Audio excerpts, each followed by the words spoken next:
Good evening, ladies and gentlemen, and dear audience. We welcome you all on today's episode that is particularly aimed to remember third year of Rohingya exodus and the genocide that kick-started on 25th of August 2017. We all are aware about the plight of Rohingyas now because it is absolutely 3 years that a whole group of Rohingyas were forcibly displaced and they took shelter in Bangladesh. Today's event is organized by Conflict and Resilience Research Institute Canada, and we invited our Rohingya brothers from Ontario and Ottawa to participate and share their reflections on this crisis and how do they see the future of this crisis intervention and resolution. Let me briefly introduce the panelists today. And the way I'm going to conduct this session is we will discuss about the crisis and its resolution in the first 20 minutes of this session.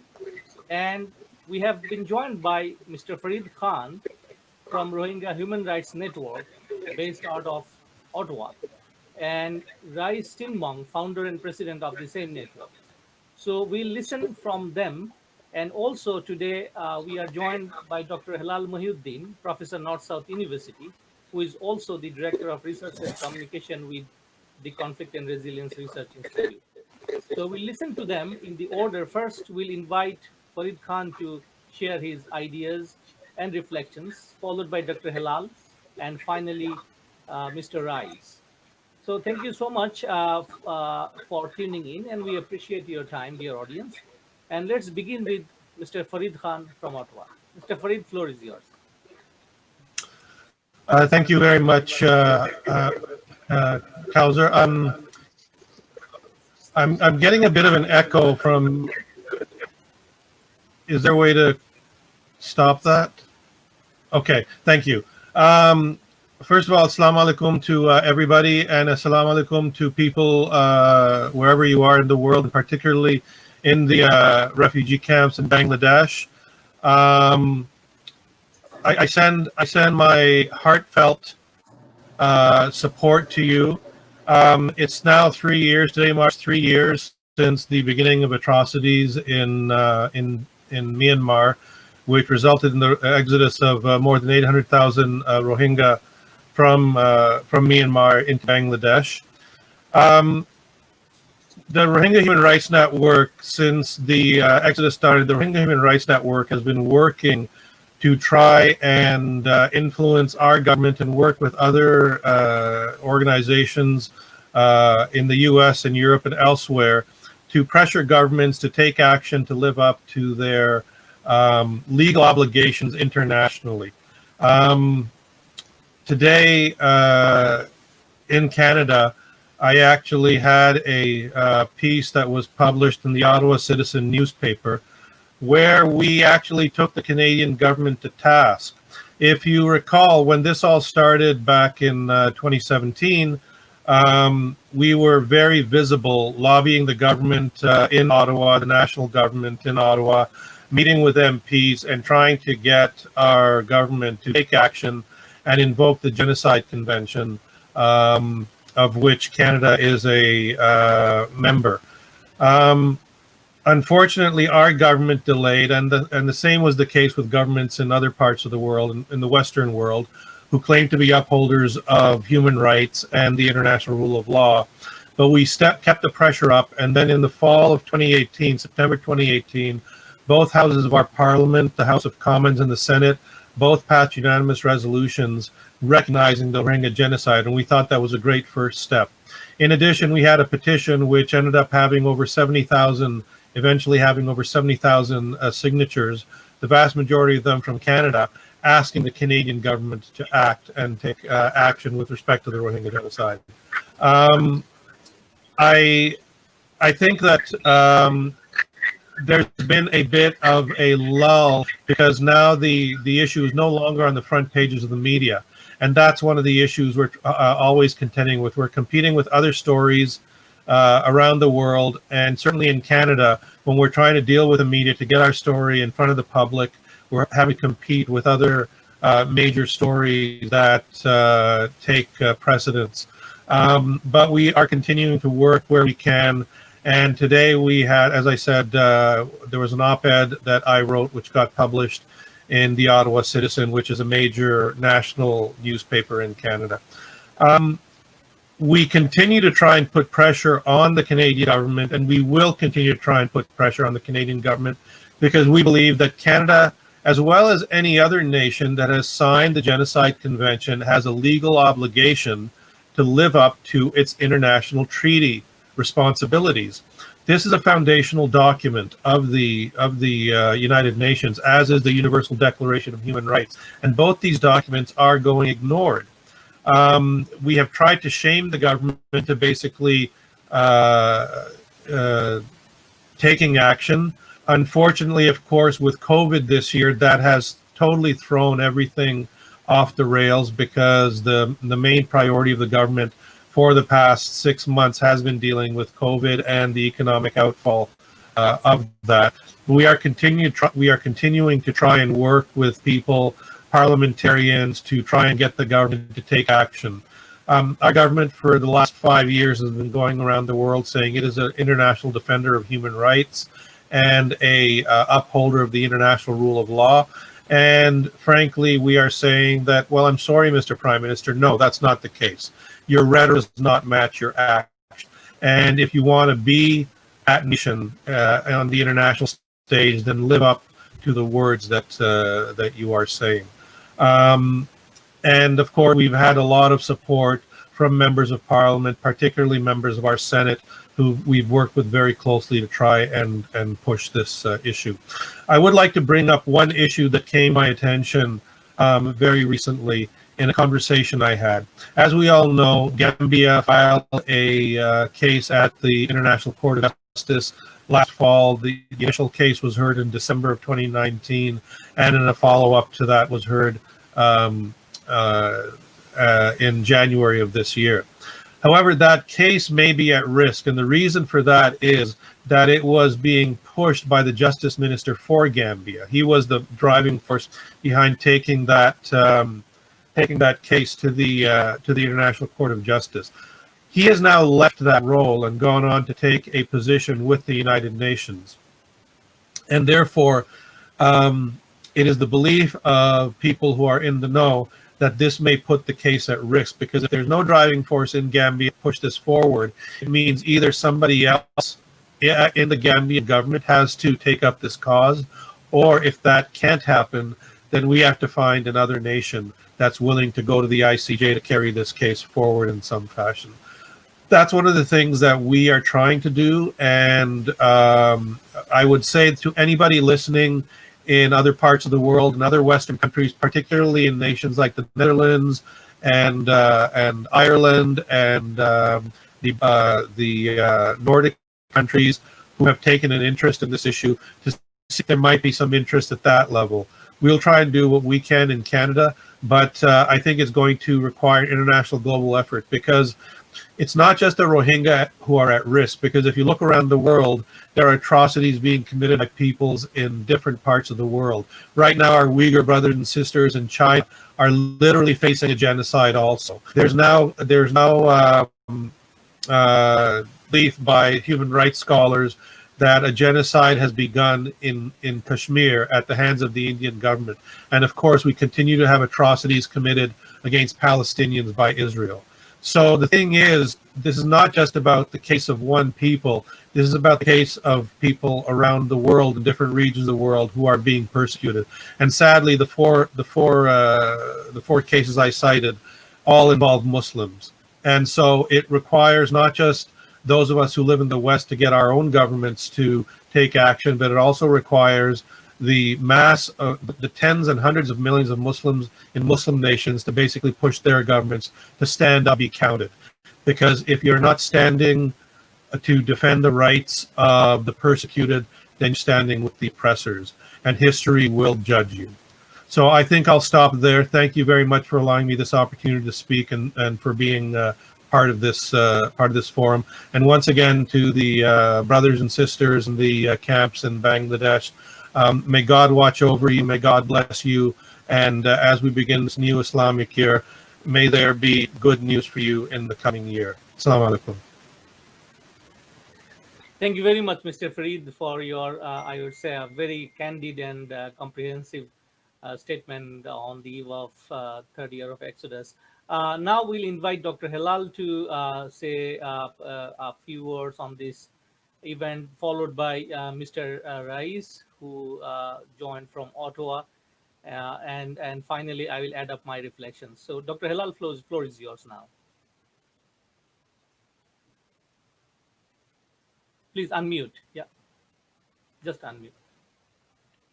Okay, thank you very much, Dr. Kausar and Brother Farid Khan and Rice. Okay, I don't know how many of you have watched the webinar of the North-South University yesterday. It was very interesting in different respects. Number one, we had ambassadors and high commissioners of Canada in Bangladesh, and then American ambassador in Bangladesh as the panelists, one of the two panelists. Another person was a former foreign secretary of Bangladesh who was instrumental in having uh, the agreement between Bangladesh and Myanmar, bilateral agreement in 2018. So they have reflected quite well on different aspects. And there was another person as well. And all of them came up with some good solutions that we need to engage the international communities. There is no other alternative to get the problem solved other than putting pressure on different countries. But they did not clearly mention actually which countries should we put pressure to. Canadian High Commission in Bangladesh was there, and he also laid out the Canadian plans that Canada is actively planning to do something. Over the years, in the last 2-3 years ago, when we got that report from the special, Prime Minister's special envoy to Myanmar and Bangladesh, Bob Ray, and that was a kind of hope for many people, especially the academicians and others. And we expected that some real action will be taken and there would be less rhetoric, more actions, but that did not really work. We don't know why. Here, the human rights activists in Canada and other parts of the world, especially Ireland and Netherlands and other places, people are speaking about the plights of the Rohingyas and some sort of solutions. So that's a good thing. But my observation is that these days there is a kind of a haltage in these activities. There is not a big momentum. I don't know, for some reason, it is not gaining any special traction. And there is a kind of limbo on all sides. And it is giving leverage to Myanmar authority just to strengthen their position against taking back the Rohingyas, or just talking about the issues with Bangladesh, bilateral issues. And now the Gambia case with the law minister's departure and just going for some other jobs, it is another big risk. So we don't know who would be taking the responsibility. So this is one important thing. But the bottom line of these developments is that we are going to see that the problem is not going to be solved pretty soon. It will be taking long time. When we are talking about bilateral, multilateral, and then international, and other one was institutional, just institutional sort of things. But who do all these things? Because there is big economic interest of big countries. All big countries are there to just carry out their economic interests. It would be quite difficult for Bangladesh just to convince all of them that, okay, beside your economic interest, just to bring in the humanitarian mandates that you have, all the countries have. as the member nations of the United Nations. But it is very difficult. Diplomatically, it's not actually possible for Bangladesh. So, what is happening there? The result is huge frustration. And this frustration is leading to something different that I am trying to focus in. And I would request all the human rights activists and others who are talking about Rohingyas that, okay, you can also take into consideration those realities. Two things. I think one is fear factor, and another one is loss of cultural capital. I am an anthropologist, I am a sociologist, so I look at the sociological perspectives of the livelihood of the Rohingya people there. The thing is that they fear almost everything. They fear government, they fear NGOs, they fear others, they fear us, even those who are talking about them because they are not very clear about our intentions. We could not make that clear to them, and now they don't have access to internet, and it has put them even in much worse conditions than ever before. So what is happening there? They are getting either broken information or half information or not even information or misinformation and disinformation, and it is creating a big chaos, a big non-confidence among them. So they are afraid of everything. This fear is resulting in loss of their confidence and long-term vision that we need this or we need that. Second thing is they don't have any leadership, and there is no chance of developing any leadership over there because of government restrictions and all other things. So when they don't have any representation there, any leadership there, whatever we say here in webinars or in different types of conferences, these are our voice. Actually, it's my understanding that we are not really voicing their voices. Their voices are very absent, still very absent. We don't know how to get their real voices there, and this is why I think we are losing a lot of things. One important thing is cultural capital. We are losing it. I mean, their collective memory. Now they are still traumatized by that incident of 2017, 25th August. That's okay.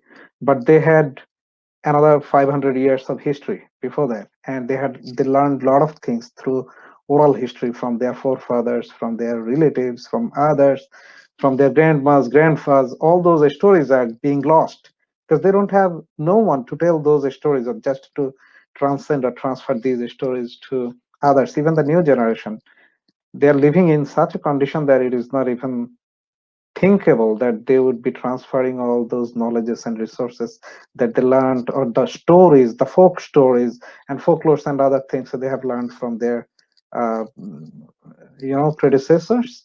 Now they can't even transfer that to their next generations. So that's how that we are losing their collective memory. To my understanding, that okay, we need to think about doing something in that respect. We were trying to convince the Bangladesh government and international donors at the same time, the research funders, that okay, look, we need some serious ethnography on them, especially about oral history recording and getting all the information, especially just asking them the questions. Okay, what was your life 10 years before, 15 years before, 20 years before, 2 decades, 50 years ago, or what have you heard about your past and traditions and culture and everything. We need to preserve those resources, these capitals, cultural capitals, for at least one thing. There are many good implications, positive things for doing that. But at least one is that Myanmar is still trying its best to prove its theory that the Rohingya people are Bangladeshi people and they're the outsiders, they're the intruders, and probably they will be getting time when we are wasting our time in just having international communities in bilateral, multilateral, and institutional sort of diplomatic pressure policies. During that time, Myanmar is getting enough time, maybe 10 years, maybe 20 years, maybe 25 years and 30 years. And during that time, they will employ all of their energy and resources just to prove that these people are Bangladeshi people and they're intruders, they're outsiders. And if once they become successful to prove that, it would be quite difficult for not only for Bangladesh, for international communities, say the human rights activists as well, and the diplomatic missions, even UN. If we are very serious, international communities are even in that situation, it would be quite difficult to get the Rohingya problem solved. So thank you. I will be stopping at this point. Just it is my thought and some idea that I needed to share with you, and probably will be sharing that even in future discussions as well. Okay. Thank you. Thank you so much, Dr. Hilal, for your very brilliant bringing brilliant aspects of this whole crisis as well. Now let's welcome Mr. Rice Timwong from Ottawa, the founder and president of Rohingya Human Rights Network. Mr. Rice, the floor is yours. Please unmute the mic. And excuse me, I am just I'm requesting you. Okay, I'm requesting excuse for thank some you. personal reasons I have to leave. So, wishing you all the best, and hopefully we'll be having a very good discussion session today. I will be catching up with the rest of the discussions after I come back from my, Thank you. social commitment. Thank you. Okay, thanks. Thanks a lot. Bye. Thank you, Brother Hilal. I'm actually going to refer to some things that he said. Very good points. So I'll make it brief as well in the best interest of time over here. It's close to 11 o'clock here in Ottawa, in Toronto as well. So we touched base upon what the international community has done so far, and what Fareed was mentioning about Canada doing just token actions and not concrete actions. Is more, it's more about political show and an appointment of envoys and of course the declaration of genocide and taking off of citizenship. Those were certain actions, but they were all on paper, nothing concrete. I must acknowledge, even being a Canadian here and being a proud Canadian, and thankful to my government for whatever it has done so far. But if we look to the other side of the world, the only country that has done genuine action is hands down Bangladesh. There's no other, there's no one else who can debate that, and there's no grounds for such debate, because Bangladesh has been the country that opened its borders and allowed us in, not only this time, but even in 2016 when the massacre took place in large numbers. The same things that we observed here about gang rapes and burnings alive and hacking to death, they all took place in 2016 as well. And about 100,000 people, about 85,000 people crossed to the other to Cox's Bazar. It was widely unnoticed, and Bangladesh took us. Prior to that was in 1992. It was in 1978. All these successive waves of massacre. 2012. Bangladesh has always been, the people of Bangladesh has always been. So no dispute that Bangladesh is the one that has taken concrete actions. My hats off to the Bangladeshi people and the government of Bangladesh for that. When we talk about actions, and when we talk about my people, for the last 3 years that we've been campaigning, we've been out on the streets. You have been with us, Kausarvaya, back in Winnipeg when we did our cross Canada rallies simultaneously. Fareed Bhai is always leading the effort in Ottawa. So we talk mainly of two places. One is Myanmar and one is Bangladesh, primarily because the largest population of my people are now in Bangladesh, evidently, after 1.2 million people who are living there after the last massacre. And the second largest is evidently in Myanmar. So I like to focus personally on the root cause, which is Myanmar. We don't have to elaborate further, but the genocide continues in Myanmar. It's a regime that we are dealing with that, in total defiance of everything that has happened so far, it continues to conduct its clearance operations now towards the Rakhine community. There is hatred ingrained in the fabric of Myanmar's government. That's basically how it is. Um, Unfortunately, a good portion of the country's people as well have been brainwashed to think of us as inferior beings. I mean, we all know that they call us Kalars and they call us Bengalis. You know, Not Bengali out of a very respectful way. Oh, you are Bengali, so you are, a nice other ethnicity. That no, Bengali is a derogatory term, and so it's essentially saying that their neighboring state is an entire nation of derogatory people. This is a fact of matter. Those people who call us in that low, in that low level, they consider all people of our color and of our ethnicity as lowly. So this is a fact that we have to understand, and we have to, as I was born in Bangladesh, okay, so and a good part of my family is in Bangladesh. So we all understand, and we have to understand as Bangladeshis that this issue in our neighboring state is real, and it does not only go as far as their sentiments and their thoughts towards us, but it goes into their economic and their socio-economic and even up to their military ambitions.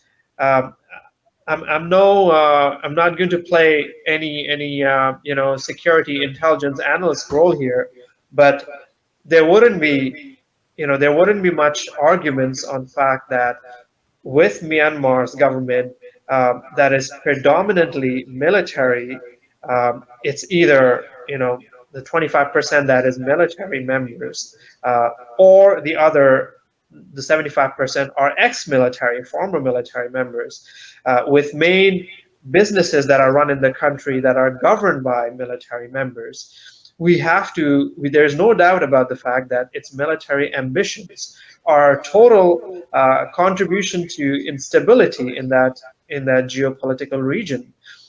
And we have to comprehend that fact as not only Rohingyas, but also as Bangladeshi people. So with all that said, I mean, for economics, we have numbers.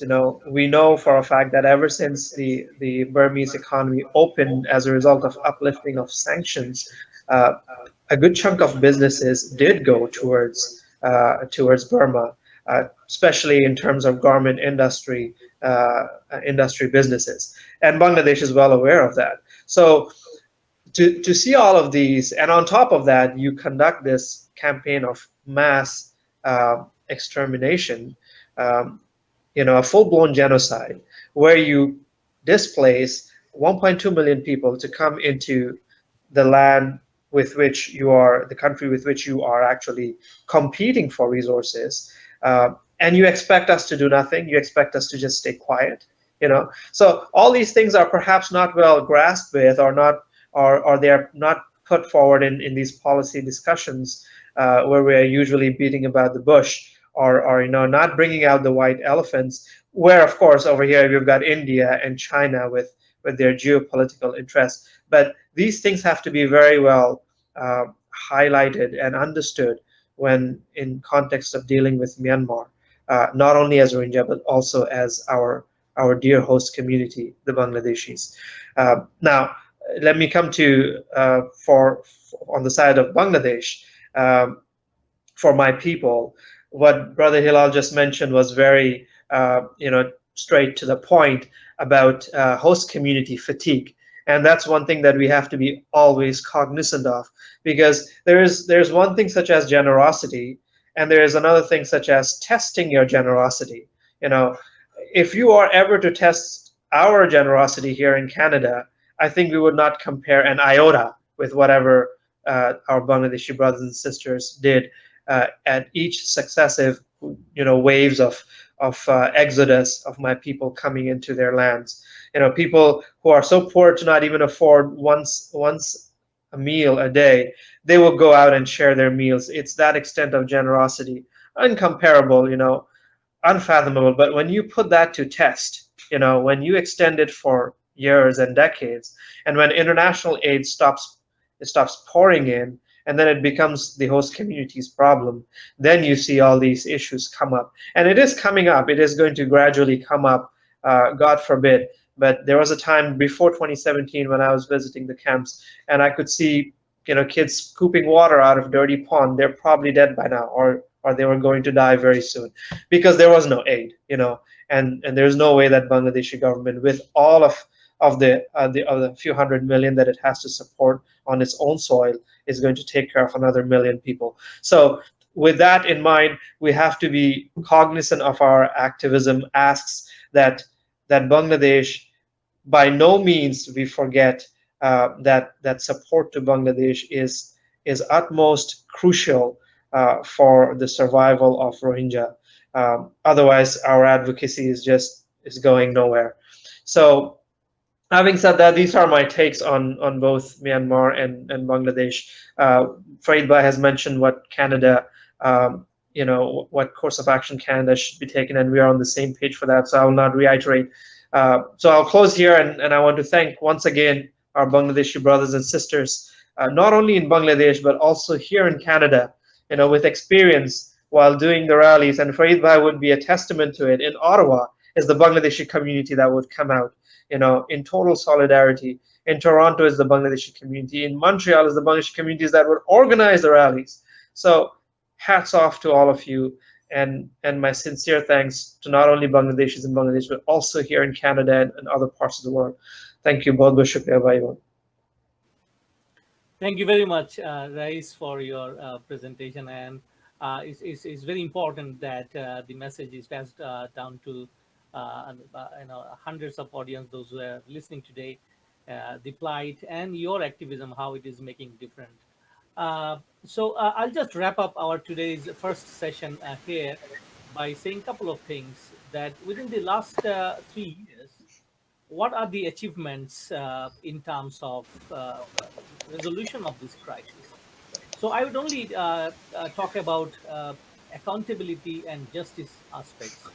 So, sorry, protection aspect. So, from the accountability aspect, we have seen ICJ's monumental decision in January, which we call interim measures, and also it instructed Myanmar to preserve the evidences for genocide because that would be needed in the trial.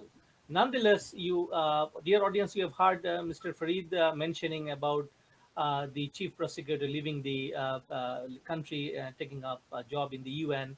And it is a coincidence that this morning I was attending the e-seminar organized by the Center for Genocide Studies in Bangladesh, and they invited the Attorney General of Gambia, who was one of the panel speakers. And I listened to his speech very intently because, like Mr. Farid, I was also very keen to understand what is the next step, because as we all surmise that this prosecution of genocide takes years, even decades, and there is no shortcut in doing that because that is how the system works. So that is one part has been achieved, and you must have heard Mr. Rais and Mr. Farid in the past that Canada has done a lot of activities in terms of acknowledging it as a genocide, stripping Suki's honorary citizenship. But I would say the single most achievement Mr. Rice and his group could achieve in Canada is securing a position and location in Canadian Museum of Human Rights. And this museum is located in my city. I'm very familiar with its setup and its objectives and agenda. And I'm very proud to report that now we have a corner, and we have Mr. Rice and others, talking about the genocide and various aspects. So now, in the future, maybe we have to, take projects and measures to expand the collections of this genocide. In terms of Bangladesh situation, as Mr. Rice rightly mentioned, Bangladesh as a host country is facing numerous challenges. It's not only in terms of population that has been hosted in the southern part of this country, but in the longer term, Bangladesh is struggling to understand what to do with this massive, population in its soil. I mean, it's okay to have it and host it for a shorter term, but it seems to be protracted, and it's going into that direction since there is no repatriation happened within the past 3 years. About Myanmar, we all understand its objectives, we all understand its motives, and of course, in 2020, this year in November, there will be a general election, and we possibly guess who would be coming into the power again.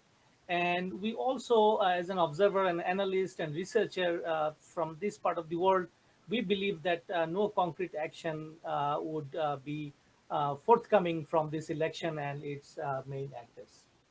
And of course, COVID-19 has impacted everything from our efforts, from Rohingya activists' efforts here in Canada as well as in Bangladesh, because we are also trying to roll out our own projects. Nonetheless, I have checked with the camp administrators, and we have seen a very less amount of infections and other stuffs. Looking forward, Conflict and Resilience Research Institute wishes all the parties to come along and implement the convention obligation that Mr. Farid brought out nicely in the beginning. And although there is no tangible resolution, but we always hope and pray that things get better in the coming years. And I will end my part of this discussion tonight here by saying that CRRIC has undertaken education project in the camps. And there are two projects that we have launched already. We have funding for one, and we are waiting another funding from Rotary International. And we are doing our best because we think in the meantime, before they repatriate back to Myanmar, this is the only thing we can do which can empower them in the future. And our project only looks into adolescent male and females in the camps. So, dear audience, thank you very much for tuning in, and let's pray and hope our brothers and sisters can go back to their homeland with safety and dignity. So now we'll go to the second part, and I thank Mr. Rais and Farid Khan to join with our humble effort tonight to remember the third year of genocide of Rohingyas. And we'll play a documentary which was produced in Bangladesh, which will give audience a comprehensive view of the conflict itself. And it is around 65 minutes long. The documentary will be running in the same platform, those who are willing to watch. But we all beg leave, and we wish you best of the time and your energy to the human rights activism in the future. Thank you, and take care. Have a safe rest of the day. Good night. Thank you very much for having us. Thank you. Thank you so Good much. Thank night. you, Professor Raya. Thank you, Thank Farid. you. Thank you.